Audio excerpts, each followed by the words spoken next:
대명절 안식일입니다. 이렇게 성령을 찾아주신 적은 무리지만 하나님을 사모하는 모든 성도님들 진심으로 환영합니다. 우리 같이 인사를 해볼까요? 샬롬 우 바라크. 샬롬 우 바라크. 샬롬 하면 평강이고, 우 하면 접속사이고, 바라크 하면 평강이라는 뜻입니다. 오늘 하나님 안에서 우리가 평강과 바라크함, 축복이란 뜻입니다. 죄송합니다. 그래서 평강과 축복이 있는 안식일이 됐으면 좋겠습니다.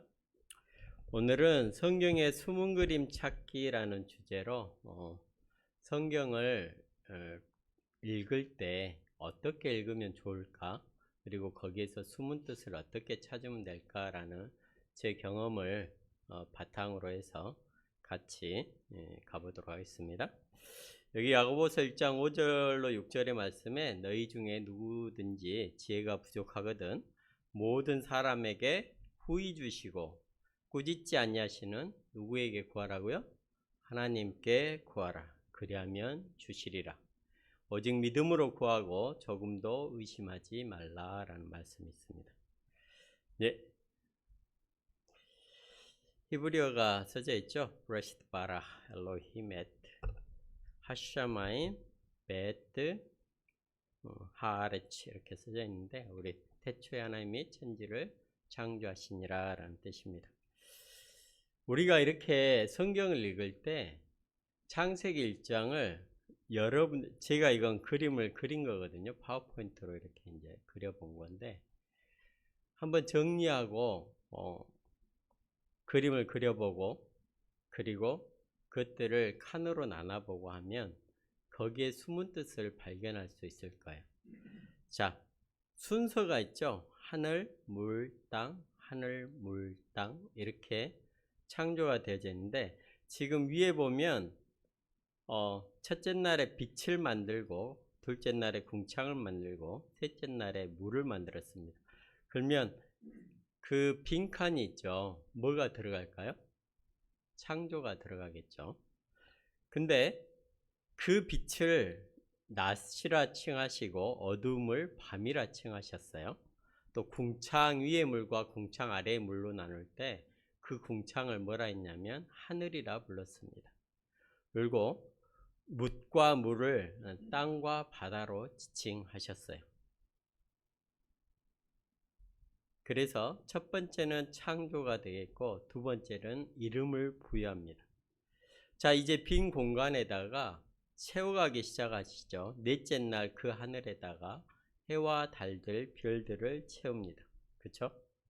그리고 다섯째 날은 공중의 새와 바다의 물고기를 채웁니다.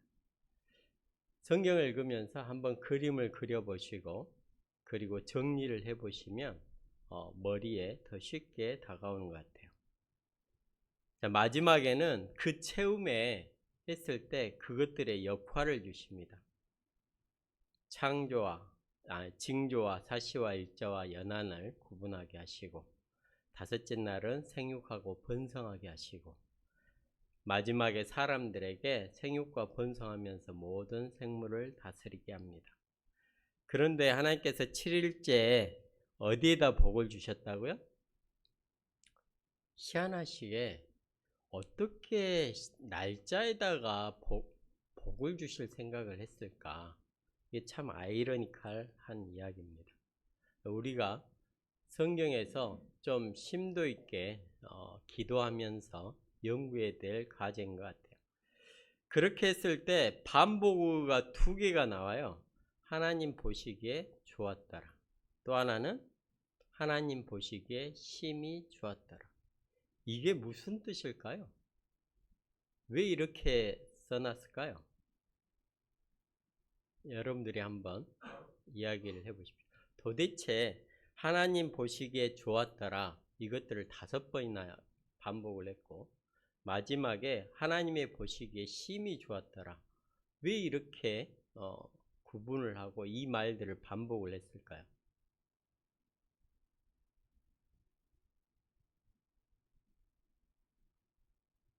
왜 반복을 했을까요?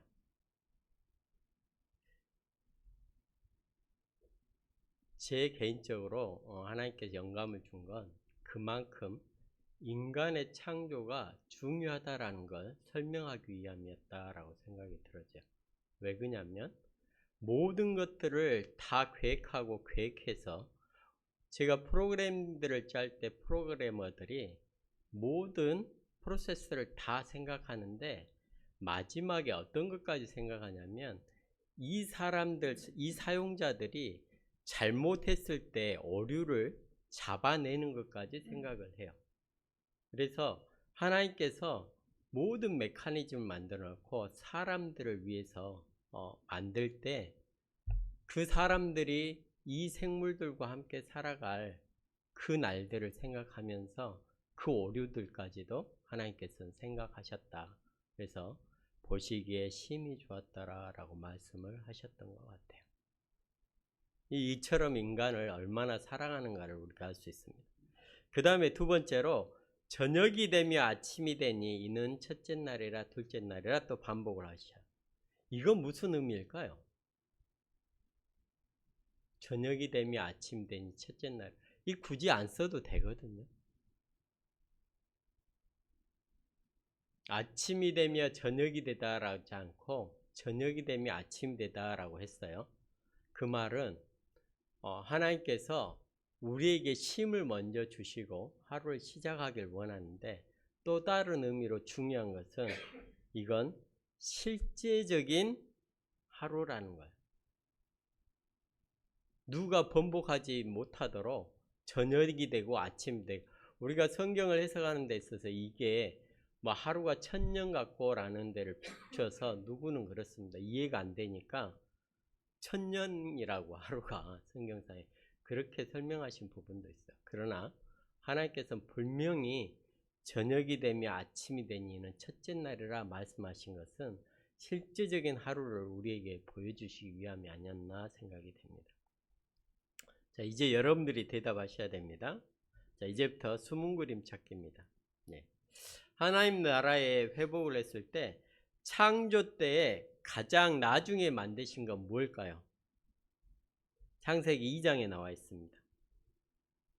창조를 하고 가장 마지막에 만든 건 뭘까요? 우리 청년반들에게 제가 이야기를 한 적이 있어요. 같이 성경 공부를 하면서. 뭘까요? 사람일까요? 뭘까요? 2장 8절을 한번 좀 펴보시면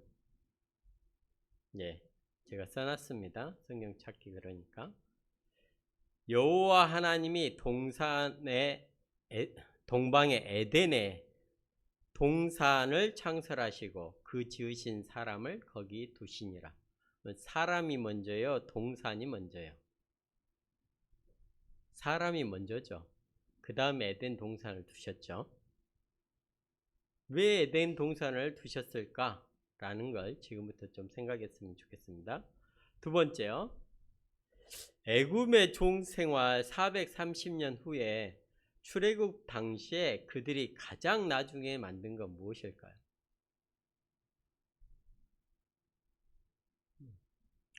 한번 그거 생각해 보셨습니까? 출애굽을 하는데 출애굽할 때 이 종들이 430년을 했는데 금은 보물을 엄청 많이 갖고 나와요. 맞습니까? 여러분들 하인들이 또는 일을 하신 분들이 나갈 때 금을 막 주실 거예요? 그 종살이 했는데 금은이 있을까요? 잘 생각하셔야 돼요. 아니죠. 성경에 답이 나와 있습니다. 가장 나중에 만든 게 뭡니까? 출애굽기 40장에 보면 첫째 달 초하루에 성막 회막을 세우고 둘째 첫째 달 곧 그 달 초하루에 성막을 세우니라 라고 되어 있어요. 뭐를 가장 나중에 만들었다고요? 성막. 자, 창조 때 에덴 동산을 가장 마지막에 만들고 출애굽 때 뭐를요? 성막을 가장 나중에 만들었어요. 자, 그러면 세상 끝에 마지막으로 만드는 건 뭘까요? 도래할 거. 예, 맞습니다. 또 내가 보매 거룩한 성 예루살렘이 하나님께로부터 하늘에서 내려온다라고 되어 있어요. 자, 그러면 왜 하나님께서는 하나님의 집이 거하시는 하나님의 집을 왜 가장 마지막에 두셨을까? 우리가 그 생각을 좀 해봤으면 좋겠습니다. 여기 고린도전서 3장 16절로 17절에 한번 같이 읽어볼까요? 너희가 시작. 너희가 하나님의 성전인 것과 하나님의 성령이 너희 안에 거하시는 것을 알지 못하느냐? 누구든지 하나님의 성전을 더럽히면 하나님이 그 사람을 멸하시리라. 하나님의 성전은 거룩하니 너희도 그러하리라. 아멘. 예. 우리 야곱이 광야로 에서를 피해서 도망갈 때 75세 나이에 도망갈 때 이제는 하나님이 없는 것 같고 내 인생에 75세 모든 걸 버리고 도망가는 그 사람을 생각을 해보십시오. 아무것도 없이 갈 곳은 친척 라반 삼촌네 집인데 거기에서 과연 내가 무엇을 하며 살아갈까 이런 고민을 했을 때 하나님 없는 것 같은 내 인생에 그 꿈에 뭐가 보였다고요? 하나님의 예수님의 그 표징하는 사닥다리가 하늘을 오르락 내리락 하는 그 천사들을 보면서 내가 하나님의 품 안에 있구나. 그러므로 그곳이 하나님의 집이다라고 우리 야곱이 고백을 합니다. 그러므로 우리가 살아갈 때 늘 기억해야 되는 것은 하나님이 뭐 하시길 원한다고요? 집에 있어서 함께 거하시기를 원하신다라는 걸 기억하면 좋겠습니다. 자, 그러면 이 하나님 나라의 회복의 마지막 질문을 하겠습니다. 솔로몬이 성전을 건축했던 장소는 어딜까요? 역대하였습니다. 한 번도 생각을 안 해보셨을까요? 솔로몬이 성전을 건축했던 장소가 어딜까요? 여러분들이 잘 아는 이야기입니다. 자, 아브라함의 네? 시온산 네, 좋습니다. 아브라함이 하나님께서 아브라함에게 누구를 바치라고요? 이삭을 바치라는 데가 어디죠? 모리아산입니다. 모리아산이 예루살렘 근처예요. 여기 이렇게 되어 있습니다. 역대하 3장 1절에 솔로몬이 예루살렘 모리아산에 여호와의 전 건축하기를 시작하니 그곳은 전에 여호와께서 그의 아버지 다윗에게 나타나고 오시어 여부스 사람 오르난의 타작마당에 다윗이 정한 곳이라. 자, 지금부터 이 세 가지의 의미를 좀 찾아보도록 하겠습니다. 성경을 처음부터 끝까지 읽으면서 이 예루살렘이 어디에서 시작했지라는 걸 고민을 해줘야 돼요. 그리고 이 모리아산이 어떤 지역이었던가를 우리가 고민을 해봐야 됩니다. 그리고 다윗이 이 오르난의 타작마당을 사게 된 배경이 무엇인지를 우리가 고민하게 해봐야 됩니다. 성경을 읽다가 이런 곳이 나오면 장소들이 나오면 머리 아파하는데 그게 아니라 앞에부터 성경을 뒤져보면 그게 어떠한 의미인지를 저희에게 시사를 해요. 그 말은 성경이 역사책이라는 걸 분명하게 보여줍니다. 첫 번째 예루살렘은 어떤 곳이죠? 늘 여기 보니까 누가복음 24장 47로 48절 보니까 또 그의 이름으로 제사함을 받게 하는 회개가 어디부터 시작됐다고요? 예루살렘에서 시작됐고 우리가 사도행전에 잘 아는 너희는 모든 족속으로 제자를 삼아 아버지와 아들과 성령의 이름으로 침례를 주고, 그 다음에 뭐 하라고요?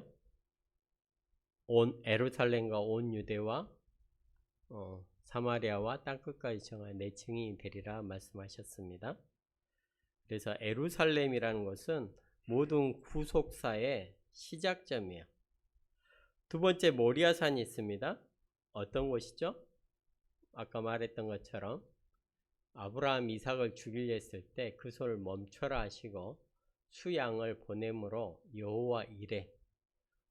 그 말은 우리의 삶을 살아갈 때 우리의 내 죄 대신에 누가 있다고요? 예수 그리스도가 계시다라는 것을 생각나게 하는 그 장소가 모리아산이라는 겁니다. 고로 우리가 성전에 올 때마다, 교회에 올 때마다 이곳이 누가 있는가를 늘 생각을 해야 된다는 거예요. 그리고 내 몸이 성전인 거로 내가 있는 곳에 누가 있는가를 늘 생각을 해야 된다라는 것입니다. 세 번째로 오르난의 타작마당은 사무엘 하 24장 18절이나 역대상 21장 1절로 27절 보면 이제 다윗이 주변국들을 전부 정복을 했어요.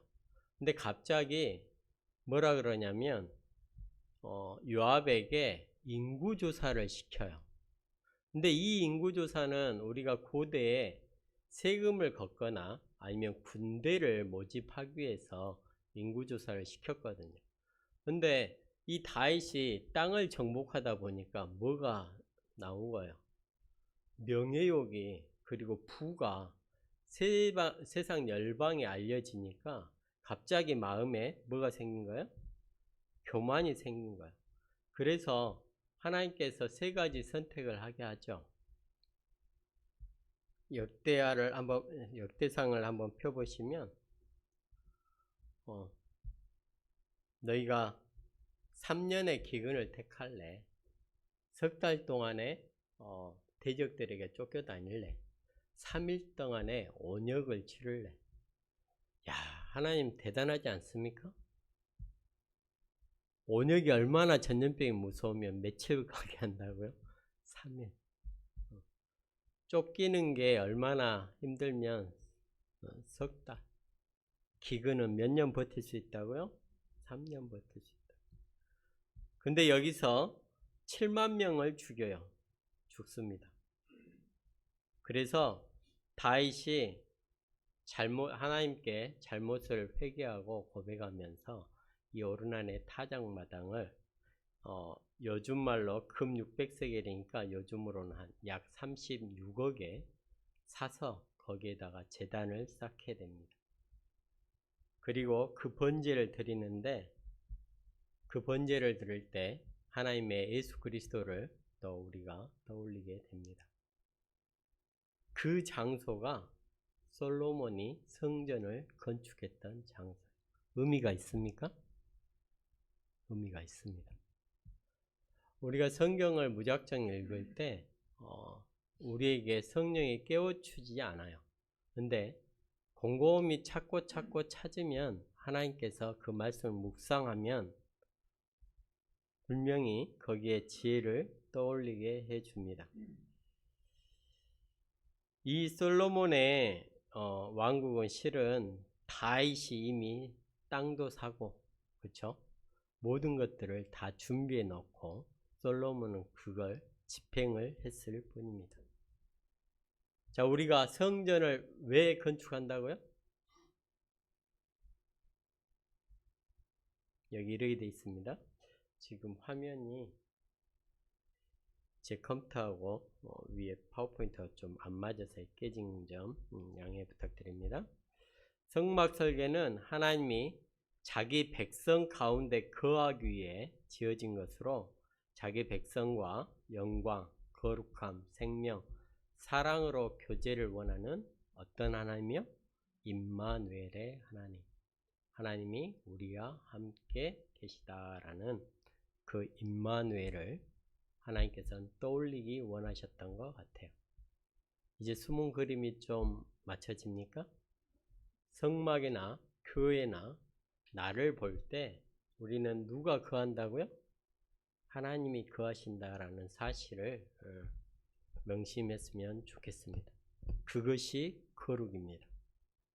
거룩하다라는 것은 하나님이 있다라는 뜻인데 실은 이스라엘 민족들에게 거룩이라는 단어를 히브리어로 이야기하면 공중 여러 사람 앞에 있으나 내가 나 혼자 골방에 있으나 행동이 똑같이 일어날 때 그 말을 거룩하다라고 쓴다 그래요.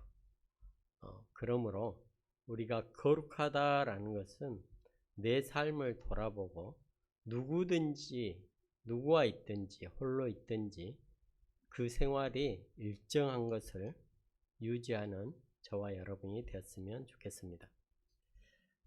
두 번째요. 숨은 그림 찾기입니다. 자, 창세기 3장 6절에 보면 여자가 이제 뭐를 따먹느냐? 선악을 알게 하는 나무를 따먹는 그 내용이 나옵니다. 그런데 여자가 행동을 두 가지 했어요. 첫 번째, 아담이 어디 갔는지 모르겠어요. 그렇죠? 근데 홀로 있었습니다. 어찌됐건. 두 번째, 그 나무를 주목하게 됐어요. 그때 성경에서는 뭐라 그러냐면 너희 지금 오늘이 뭐죠? 안식일이죠. 원래 성도들이 여기 다 와 있어야 돼요. 그렇죠? 근데 홀로 떨어져 나가 있어요. 그럴 때 뭐라 그런다고요? 성경에서는 때를 얻든지 못 얻든지 모이기를 힘써야 된다라고 이야기를 합니다. 맞습니까? 히브리서 10장 24절로 25절에 분명히 이렇게 돼 있어요. 서로 돌아봐 사랑과 선행을 격려하며 모이기를 피하는 어떤 사람들의 습관과 같이 하지 말고 오직 권하의 그날이 가까움을 볼수록 더욱 그리해라 라고 돼 있고, 사도행전에 보면 성령을 간구할 때 날마다 마음을 갖춰 성전에 모이기를 힘쓰고 떡을 떼라 라고 돼 있어요. 그러므로 안식일이 올 때마다 우리는 어디로 가려고, 어디로 모이려고? 성전으로 모이려고 힘을 써야 된다는 거예요. 두 번째, 뭐를 봤다고요? 나무를 봐요. 이 나무가 얼마나 아름다웠을까요? 그 과일이 얼마나 아름다웠을까요? 이 세상에 지금 있는 모든 나무와 열매를 다 따져도 실은 이 선악을 알게 하는 나무만큼 아름답진 않았을 거라 저는 생각이 돼요. 근데 하나님께서 만든 그 작품을 볼 때 우리가 이번에 지금 무슨 게임을 하고 있죠? 아시안 게임을 하고 항저 보니까 그 도움들 봤습니까? 체육관들? 그 체육관에 아는 모니터 봤습니까? 화려하고 아주 잘 해놨더라고요. 돈이 많이 투자됐어요. 근데 우리는 뭐를 본다고요? 그 건물들을 바라본다고요. 잘 만들었다. 남의 집을 보면 내 집도 저랬으면 좋겠다. 근데 하나님께서 그럴 때마다 삶이 힘들고 어려울 때 그 환경에 주목하는 것이 아니라 히브리서 12장 1절로 2절을 보면 무거운 것과 얽매이기 쉬운 죄를 벗어버리고 인내로서 우리 앞에 당한 경주를 하며 믿음의 주요 또 온전케 하신 이인 누구를 바라보자? 예수를 바라보자. 하와의 행동에는 이 두 가지의 문제가 있었다는 거예요. 너무 세상 것에 우리가 눈이 돌아갈 때가 많습니다. 제가 요즘 많이 하나님께 반성을 해요. 뭐냐면 제가 가만히 보니까 집에 가서 보니까 성경을 볼 때도 있죠. 물론. 근데 일상생활 속에 뭐를 많이 봐요? 유튜브 짤들이 많이 올라오는 거예요. 너무 눈이 많이 가는 거예요. 하나님, 그래서 제가 생활을 단순하게 해주십시오. 왜 그러냐면 그 짤들을 보고 있으면 하나님이 있어요? 없어요? 거기에. 하나님 절대 있을 수 없어요. 우리의 보는 것과 우리의 먹는 것과 우리의 모든 문화들이 하나님 안에 없으면 미안하지만 멀어지더라고요. 그래서 이 하와가 보니까 그 나무를 보니까 유혹이 세 가지가 와요. 첫 번째요. 뭐죠? 먹음직해요. 보암직도 해요. 그 다음에 지혜롭게 할 만도 합니다. 요한의 표현에 보면 요한일서 2장 16절에 먹음직한 건 육신의 정욕이요, 보암직한 건 안목의 정욕이요, 지혜롭게 할 만한 것은 이생의 자랑이다 라고 표현을 정확히 해놓습니다. 어떻게 이렇게 구약과 신약이 완전히 별개의 사람이 완전히 별개의 시간에 몇천 년이 지나서 썼는데 성경의 말 그대로 짝이 하나도 틀린 것이 없이 그 짝이 맞아가는지 하나님의 역사가 놀라운 것 같습니다. 우리가 삶에 이런 시험들이 왔을 때 누구를 바라봐야 된다고요? 예수를 바라보자.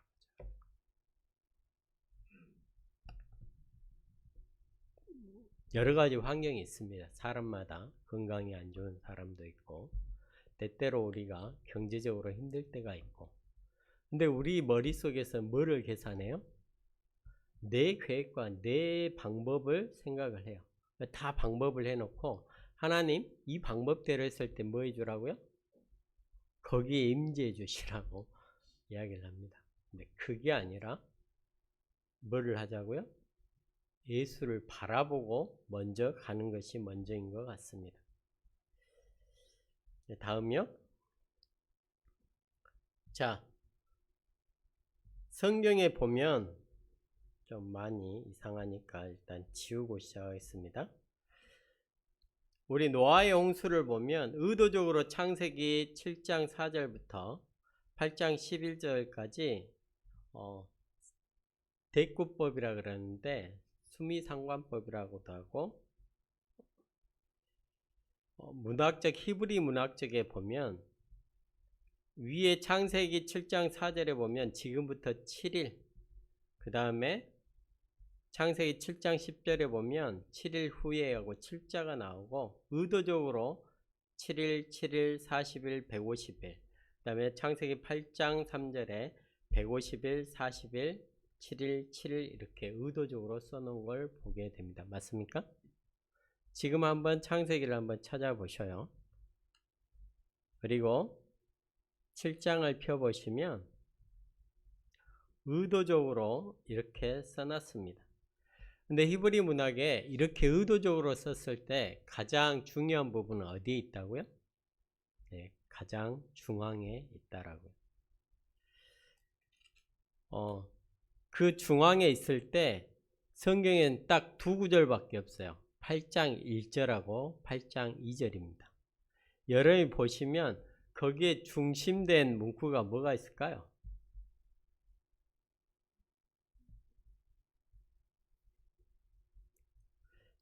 네, 하나님이 노아와 그리고 방주에 있는 모든 들짐승과 가축을 뭐 했다고요? 기억하사. 개역 한글에는 권념하사 이렇게 되어 있을 겁니다. 이 자카르라는 기억하다, 권념하다 이 히브리어는요, 갑자기 평상시에 읽고 있다가 갑자기 생각나는 것이 아니라 항상 마음속에 새기고 있는 거죠. 하나님께서 뭐라 그러냐면 내가 너를 어디에 새겼다? 내 손바닥에 새겼다라고. 그래서 너의 성벽이 내 앞에 항상 있다라고 말씀을 하셔요. 앞이 보이지 않는 우리의 인생길에 뭐가 있다고요? 이번 주 이야기입니다. 좀 부끄럽게도 제가 최강야구를 다운을 받았던 것 같아요. 근데 토렌토를 통해서 받았던 것 같아요. 근데 갑자기 경찰서에서 연락이 왔어요. 불법 다운로드를 받아서 고소를 당했다고. 그러시냐고. 그래서 제가 그럼 집에 와서 검사를 하시라. 근데 무슨 사랑의 향기인가 뭔가라는 거예요. 그래서 경찰이 와서 이제 조사를 어제 그제인가 조사를 했어요. 어, 아무리 찾아도 나오지 않는 거야. 근데 이 형사 수사관이 너무나 좋으신 분이에요. 이 영화는 12세인데 어른들이 보는 영화는 아니다, 솔직히. 근데 아이들 중에 있을지 모르겠다. 그러면은 우리 아이들은 그 토렌토라는 걸 모르는데 뭐 연결을 받아서 되는지 모르겠지만 검사를 해볼 필요는 있다. 근데 다 모이면 한번 말씀을 해보시라. 그래서 제가 이제 뭐 얘들이 모른다 그러고 안 봤다 그러고 그래서 다시 전화를 했어요.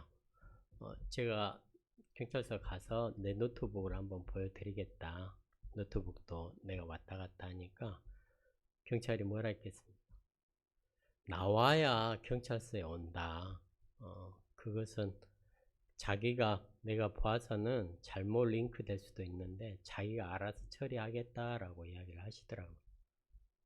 2번 더 나한테 전화해서 그리고 마지막에 뭐라 그러냐면 그걸로 너무 스트레스 받지 마시라.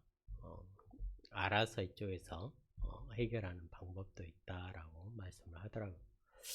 하나님께서 우리 삶을 볼 때 어려운 일이 있을 때마다 실은 성도들의 삶을 어떻게 가야 될지를 보여주셔요. 그런 일이 있을 때 우리는 누구를 바라봐야 된다고요? 예수를 바라보면서 내가 만약 잘못이 있으면 내가 그거에 대한 응당한 처벌을 받을 것이고 내가 만약 하나님 원하신 뜻이 있으면 그 뜻이 무엇인지를 다시 한번 생각할 수 있는 시간을 저에게 주셨어요. 하나님이 우리를 기억하십니다. 맞습니까? 풍랑 속에서도 노아와 짐승들과 가축까지 기억을 했습니다. 시간이 많이 관계로 마지막으로 한번 족보에 대해서 이야기하고 마치도록 하겠습니다. 우리가 성경을 읽다가 딱 막힌 곳이 어디요? 족보죠. 창세기의 족보가 10번이 나옵니다. 10번이. 그러니까 저거 뭐하러 써놨지? 힘들었겠어 라고 하는 때가 참 많아요. 맞습니까? 근데요, 여기 보시면 아담이 언제까지 살았습니까? 어디까지 살았어요? 쭉 보시면 최소한 라멕이 태어날 때까지는 살아 있었어요. 9대째까지. 그러면 뭐를 이야기하냐면 하나님이 태초에 하나님이 천지를 창조하셨다라는 걸 누구는 알아요? 아담은 알아요. 왜 그러냐면 하나님과 직접 대면했기 때문에. 나머지는 몰라도 아담은 알아요. 그러면 1000년 동안 930년 동안 살면서 뭐를 증거했다는 거예요? 아담이. 내 아버지는 하나님이다 라는 걸 이 후손들에게 증거했다는 거예요. 첫 번째로. 족보라는 자체가 신화가 아닌 세상의 역사적 사실임을 이야기를 해요. 맞습니까? 두 번째로 보니까 자, 노아 때 홍수가 일어났습니다. 맞습니까? 근데 이 홍수 때까지 산 인물이 있었어요. 누구예요? 네, 무두셀라가 살았어요. 라멕도 살았는데 무두셀라가 969세를 살았는데 시간을 좀 계산을 해보시면 뭐가 나오냐면 홍수 바로 직전에 죽은 걸 알게 됩니다. 그러면 노아가 망치질을 하면서 야, 뭐가 온대? 홍수가 온대. 지금까지는 안개로 지면을 다 적시고 살았는데 비라는 걸 한 번도 본 적이 없는데 하나님께서 너무 우리의 죄가 보기에 힘들어서 세상을 물로 멸망을 시키는데 제발 방주 안으로 들어오라고 몇 년 동안요? 120년 동안 망치질을 할 때 누구도 거기에서 같이 설교를 했다는 거예요. 무두셀라도 같이, 라멕도 같이 설교를 했다는 겁니다. 족보의 시간들을 이렇게 쭉 지켜보면 거기에서 뜻밖의 사실들을 발견하게 됩니다. 원래 무두셀라라는 뜻이 뭐냐면 창을 던지는 사람이에요. 근데 그걸 다른 뜻으로 하면 뭐가 되냐면 그가 죽으면 세상에 심판이 온다라는 뜻이에요. 그러니까 무두셀라 붙여질 때마다 심판을 기억하고 있는 거죠. 근데 여기 희한한 일이 하나 있습니다. 뭐냐면 아담부터 노아까지 그 뜻의 이름들을 보면 아담이 사람이란 뜻이고 셋이 대신하다, 약속되다, 에노스는 연약하고 언젠가 죽다, 그 다음에 게나는 슬픔, 소유된 백성 이렇게 돼 있고 마할랄레는 축복의 하나님, 내려올 것이다, 가르침, 죽음이 불러온다, 절망, 안식인데 이걸 한 구절로 해석해 보면 이런 거예요. 언젠가는 죽게 되는 약속된 뜻밖의 사람이 축복의 하나님께서 내려와 그의 죽음이 절망에 빠진 사람들에게 안식을 가져오게 한다. 누구를 가리키는 겁니까? 예, 교회를 다닌 사람은 다 예수님을 아셔요. 족보 자체가 신화가 아닌 세상의 역사적인 걸 보여주면서 족보 자체가 하나님의 구원의 손길임을 우리에게 보여줍니다. 맞습니까?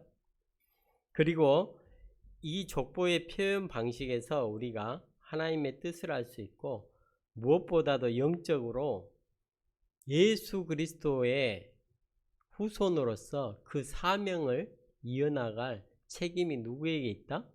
저와 여러분에게 있다라는 것을 분명히 말해주고 있습니다. 족보를 저는 한번 개인적으로 그려보라 하고 싶어요. 그리시면 좋습니다. 저도 그리다가 창세기하고 역대하까지인가 그리다가 그 뒤에는 못 그렸거든요. 한번 그려보십시오. 놀라운 은혜가 있을 것입니다. 진실로 생명의 원천이 주께 있사오니 주의 빛 안에서 우리가 빛을 보리이다. 성경을 성경으로 해석할 때 하나님께서 분명한 은혜가 주실 것 같습니다.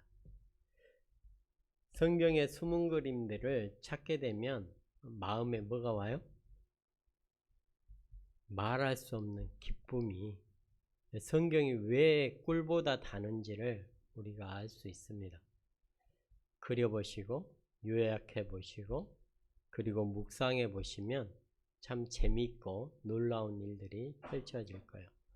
그럴 때 나를 되돌아보게 되고 하나님께 나의 죄가 무엇인지를 회개하게 되고 그리고 우리의 삶이 어떻게 하나님의 길로 꼴져지는지를 제 경험상 체험하게 됩니다. 늘 부족한 것을 채워주시고 늘 함께 있기를 원하시는 우리 예수 그리스도 이름을 생각할 수 있도록 귀한 시간을 주신 하나님께 감사드리며 마치도록 하겠습니다. 기도하고 마치도록 하겠습니다.